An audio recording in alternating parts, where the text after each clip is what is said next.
नाशिक इथं 31 ऑक्टोबर 2026 रोजी सिंहस्थ कुंभमेळ्याचा शुभारंभ होणार आहे। मुख्यमंत्री देवेंद्र फडणवीस यांच्या उपस्थितीत आज नाशिक इथं सिंहस्थ कुंभमेळ्याची बैठक झाली। त्यात अमृत स्नानाच्या वेळापत्रकाची घोषणा करण्यात आली। या बैठकीत 13 प्रमुख आखाड्यांच्या साधू महंतांसोबत राज्य मंत्रिमंडळातील गिरीश महाजन आणि दादा भुसे हे मंत्री तसंच वरिष्ठ सनदी अधिकारी उपस्थित होते। या दरम्यान महंत राजेंद्रदास महाराज यांनी परंपरागत शाही स्नानाला अमृत स्नान म्हटलं जावं असा प्रस्ताव दिला। उपस्थित साधू महंतांनी सकारात्मक प्रतिसाद देत हा प्रस्ताव स्वीकारला। या ऐतिहासिक कुंभमेळ्याचं आयोजन जागतिक पातळीचं व्हावं याकरता राज्य सरकार वचनबद्ध असल्याचं मुख्यमंत्र्यांनी यावेळी सांगितलं।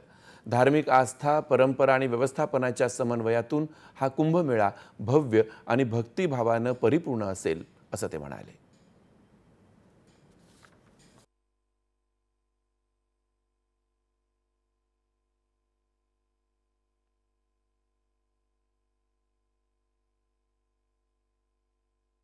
जवळपास कुंभमेळ्याच्या निमित्ताने 4000 कोटी रुपयाचे वेगवेगळ्या कामाच्या निविदा या आपण काढलेल्या आहेत। त्यातल्या काही अंतिम स्टेजवर आहेत।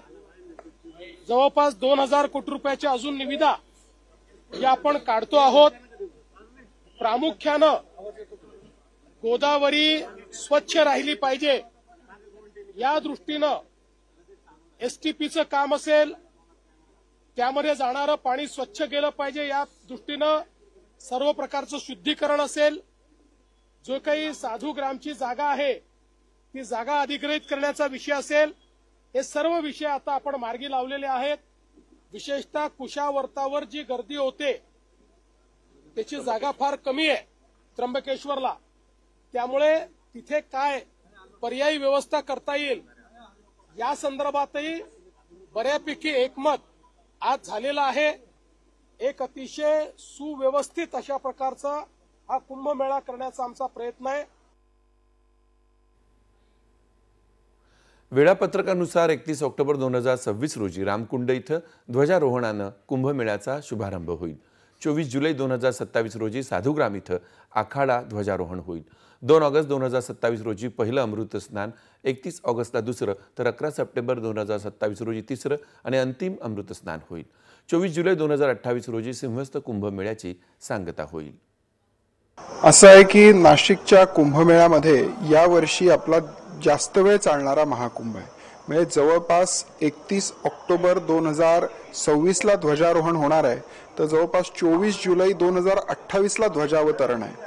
म्हणजे आपण बघू शकतो की जवळपास 2 वर्षाचा हा आपला कुंभाचा पर्व काळ आहे आणि त्याच्यामुळे साहजिकच या 2 वर्षाच्या काळामध्ये जे जे पर्व काळ येणार आहेत त्या सगळ्याच पर्व काळामध्ये आपल्याला स्नानाची संधी मिळणार आहे।